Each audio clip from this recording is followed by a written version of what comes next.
ہوں، وہ ہمیشہ اپنے بال خود بناتے تھے. کسی شادی وغیرہ میں جاتے تو شادی ہال کا کھانا نہیں کھاتے تھے، اپنے ساتھ کھانا لے جاتے تھے.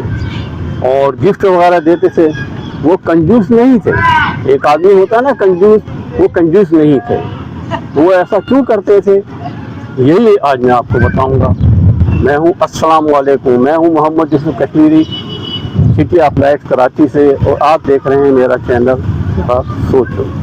آج میں آپ کو ایک ایسے انسان کی سچی کہانی سناؤں گا، سچا واقعہ سناؤں گا جو وہم میں بہت زیادہ تھے، جس کو ہم کہہ سکتے ہیں کہ وہم کی معراج کو پہنچے ہوئے تھے. وہ کبھی کولڈ ڈرنک نہیں پیتے تھے، اور کبھی ہوٹل کا کھانا نہیں کھاتے تھے، اور کسی شادی وغیرہ میں جاتے تھے تو گفٹ دیتے تھے مگر کھانا نہیں کھاتے تھے. نہ کولڈ ڈرنک نہ کوئی میٹھا لیتے تھے کہ پتہ نہیں کس طریقے سے پکا ہوا ہے، اور صفائی سے پکا ہے یا نہیں پکا ہے، جراثیم ہے، مجھے لگیں گے، میں بیمار پڑوں گا.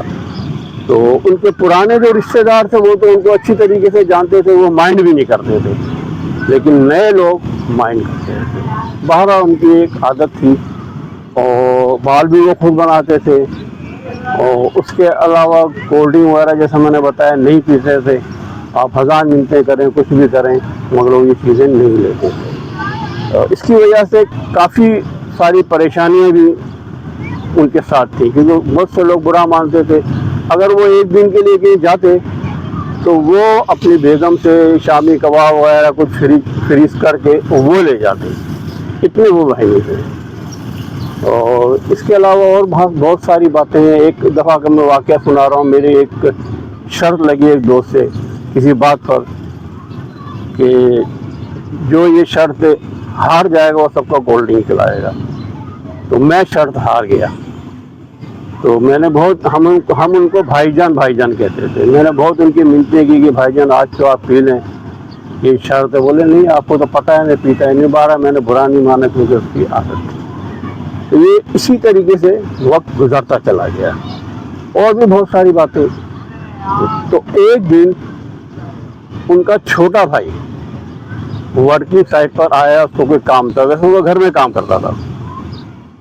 تو وہ آیا تو ہم نے دیکھا کہ ان کے بھی ہاتھ میں ٹفن ہے اور پانی ہے اور چائے بھی تھرماس میں لایا. تو میں نے کہا یار آپ یہ سب کچھ لایا. کرنے لگا اصل میں جو ہوں نا کوئی چیز ہوٹل کی نہیں کھاتا ہوں. میں بھی یعنی بال وغیرہ بھی خود میں بناتا ہوں. نائی کے پاس نہیں جاتا ہوں کہ پتہ نہیں کیسا اترا ہے، کینچی کیسی صاف کیا ہے نہ کیا ہے. تو میں نے کہا یار وہ تو اکیلے تھے. پتہ پڑا کہ بھائی ایک اور ان کا بھائی بھی موجود ہے. بارہ ایک لمبا واقعہ ہے. ہوا یوں کہ ایک دن ان کی یہ آنٹ ٹوٹ گئی. ان کے بیٹے کا ولیمہ تھا. تو اچھا یہ بات میں نے آپ کو بتانا بھول گیا کہ اگر وہ شادی میں کھانا کھاتے بھی تھے تو گھر سے پکا کے لے جاتے تھے. یہ سننے میں عجیب لگ رہا ہے مگر یہ بندہ اگر میں ایڈریس بتاؤں گا تو کچھ مناسب نہیں رہے گا، کیونکہ ان کے بچے وغیرہ وہ مائنڈ کر جائیں گے.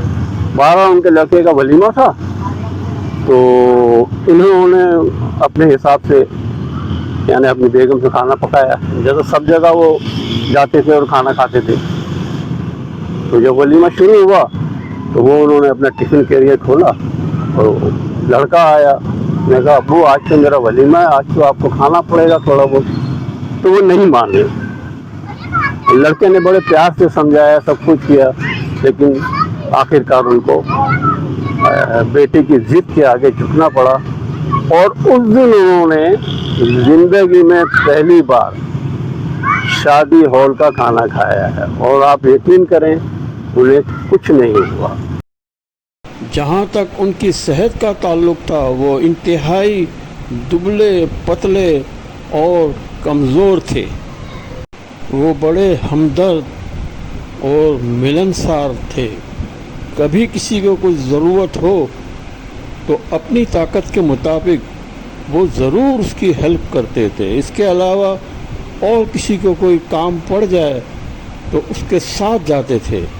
یہ ان کی بہت ساری خوبیاں جو میں آپ کو بتا رہا ہوں، صرف ایک وہم کا ان کا حساب کتاب تھا. اور وہ کہتے تھے کہ یہ بچپنے سے میری عادت ہے. انہوں نے کبھی اپنے بھائی کا ذکر نہیں کیا.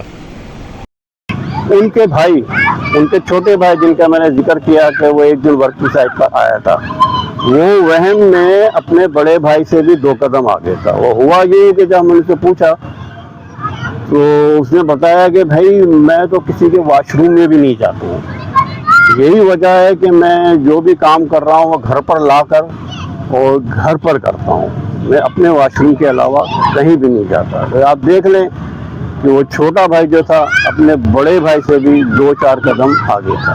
تو اتنا وہم آدمی کو نہیں کرنا چاہیے۔ ان دعاؤں کے ساتھ اجازت، جہاں رہیں خوش رہیں، سب کا نگہبان، اللہ مہربان۔